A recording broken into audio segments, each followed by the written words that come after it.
Bukod sa pork barrel scam, ibinunyag din ni Ruby Tuason sa National Bureau of Investigation ang bigayan ng pera mula sa halos 1 bilyong pisong Malampaya Fund scam. Isa sa kanyang mga idinawit na personalidad ang abogadong may kaugnayan kay dating First Gentleman Mike Arroyo. Balitang hatid ni Lia Manialac del Castillo.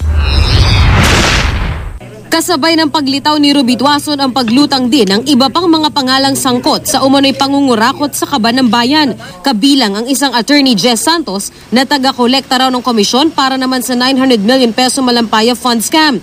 Ang attorney Santos na tinukoy ni Tuason ay dating abogado ni dating First Gentleman Attorney Mike Arroyo. Kino-confirm niya na nagkaroon ng mga deliveries ng mga pera sa bahay niya doon sa kapatid niya, yung namatay na niyang kapatid. At yun ang merong kadil. Pero yung hahatid ng pera, nawi-witness daw niya yon.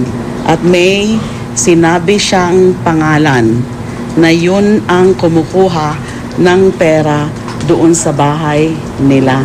Attorney Jess Santos. Yes. You all know who Attorney Jess Santos is.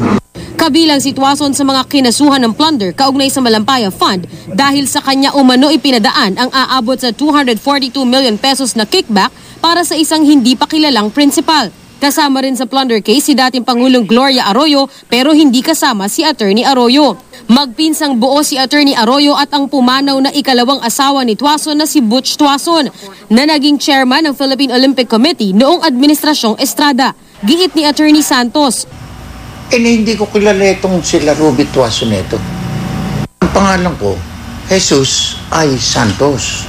Ang tanging natatandaan daw ni Santos na Ruby Tuason ang isang nakatransaksyon niya para sa isang ammunitions business 20 taon na ang nakararaan. Handa raw siyang humarap sa anumang investigasyon. Liwanagin na mabuti ni Secretary de Lima.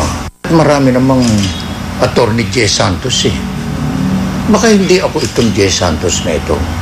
Sabi naman ni Attorney Ferdinand Topacio, irresponsable, ilohikal at hindi raw tama ang umano'y pag-uugnay ni Justice Secretary Laila de Lima sa kanyang kliyenteng si Attorney Arroyo sa Malampaya Fund scam.